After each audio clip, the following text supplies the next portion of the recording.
Dainius Repšys, 39,5 taško. Dainiau, na šiandien 8 vieta, bet vaizdas buvo tikrai fainas. 7 vieta šios dienos varžybose. Mūsų Ligoniukas. Ligoniukas, paplokite Vilmantui Bliujui, kuris šiandien atsidarė treniruotę. Nu kažkaip nepanašu buvo. Vilmantai, pagyk ir lauksime tavęs kitose Galiūno etapuose. 6 vieta.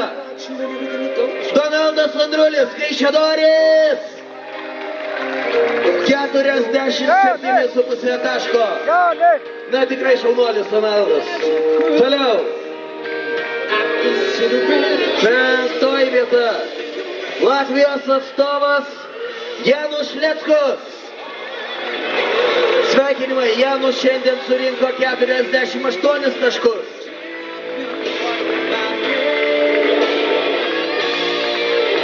Ir beje, 4 vieta surinko lygiai tiek pat taškų. 48 taškai.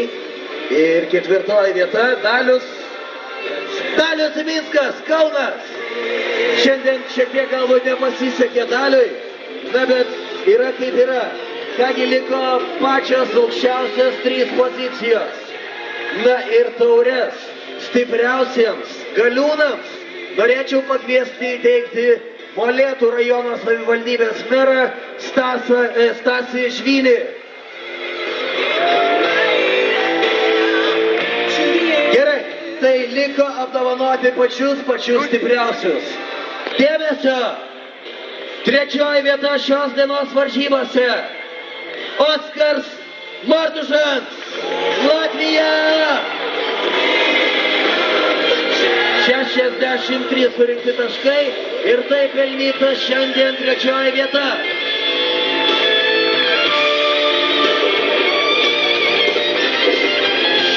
Na dabar, ponios ir ponai, turbūt didžioji intriga visos dienos ir viso vakaro. Liko įsiaiškinti, kas šiandien tapo šių varžybų nugalėtojų. Taškų skirtumas buvo tikrai nedidelis.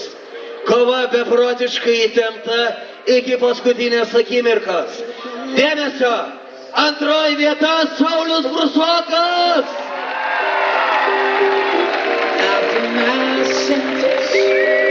Saulius Brusokas šiandien surinko 67,5 taško.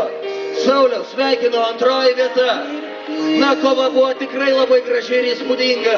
Ji patiko net nebejoju, kad kiekvienam iš žiūrovų susirinkusių Molėtų vasaros estradoje. 2 vieta Saulius Brusokas. Na, dabar, gerbiamieji, patys griausmingiausi Viavi Champions akordai šios dienos nugalėtojui Vidui Pletkaičiui Birštonas.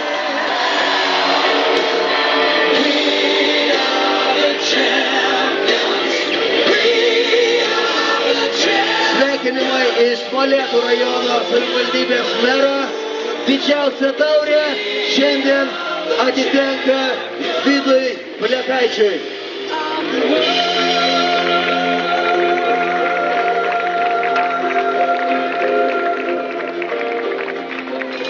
Kągi, tai yra 12 stipruolių. Ne tik Lietuvos, bet ir Latvijos, kurie mums šiandien padovanojo gražų renginį. Ačiū labai Molėtams, ačiū labai Galiūnams, ačiū kiekvienam žiūrovui. Nesiskirstykite, kadangi šiandien dar jūsų laukia gražus vakarinis koncertas. Dėkui labai, gerbėmiai, susimatom kitą savaitgalį Birštone.